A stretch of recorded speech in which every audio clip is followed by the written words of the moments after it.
Hi, I'm Paul from the Studio Rats. In this video, I'm going to show you how to master compression, attack and release times. And the way that I'm going to do this is to use an instrument with massive dynamics.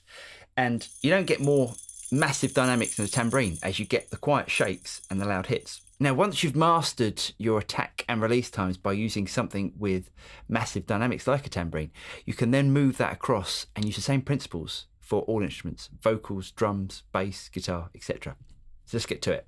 Now, the way that I'm going to demonstrate this is to load in a couple of different compressors.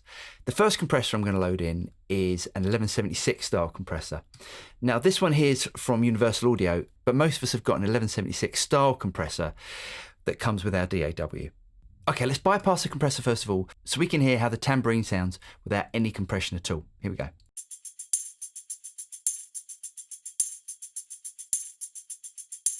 So what you'll notice about the tambourine is it has a very loud hit and some very quiet shakes. And this is why it's perfect to demonstrate the attack and release times. So the first thing I'm going to do is to adjust the input on the compressor, as the input on an 1176 style compressor affects the threshold. So let's bring back the output as it's going to get louder and turn up the input.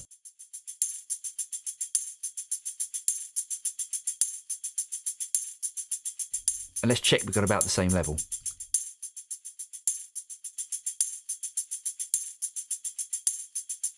Now let's adjust the attack and let's see what that does. Now if I bring the attack back to its slowest, now have a listen to the initial transient, which is the hit of the tambourine. And now if I bring the attack back to its fastest,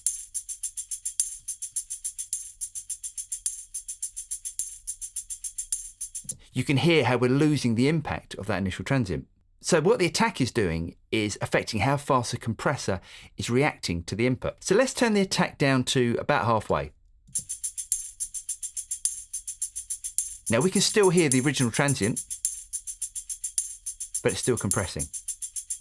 Okay, now let's turn the release up to its fastest.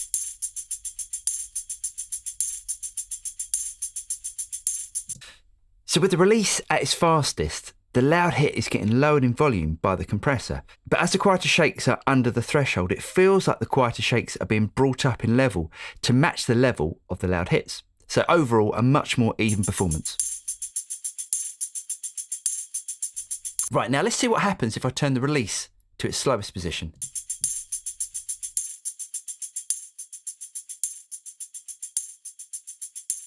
So with the slow release, the compressor isn't being allowed to return to its naught position.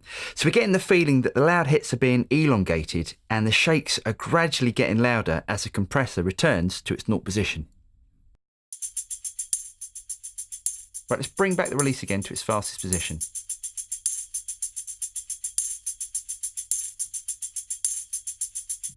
Okay, let's make it now fast attack and fast release.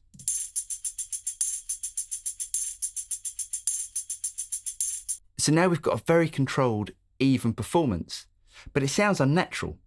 So let's let the initial transient of the hit through and still control the shakes. Right, now if I bypass the compressor, you'll hear the difference. See, you can hardly hear the shakes, but you can hear all of the initial hit. Let's bring it in again. Okay, let's try it with a different compressor. Now for this, I'm going to use FabFilter Pro C2.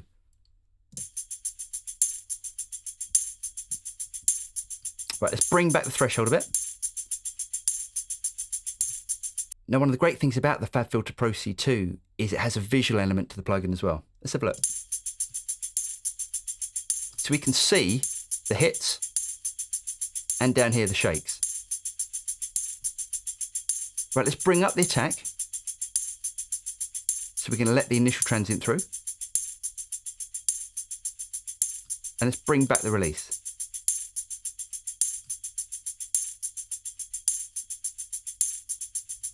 Let's bring back the threshold a bit so we can press even harder. And let's slow down the attack. And bring it in.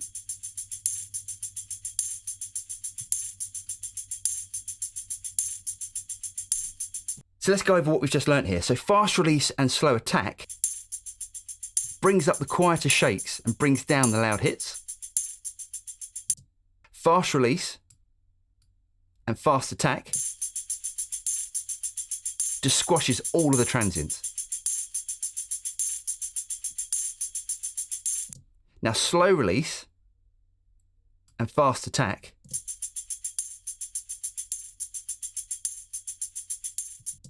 is not letting the compressor return to unity gain, but extends the actual hit. So it can be useful for things like bass guitars and snare drums.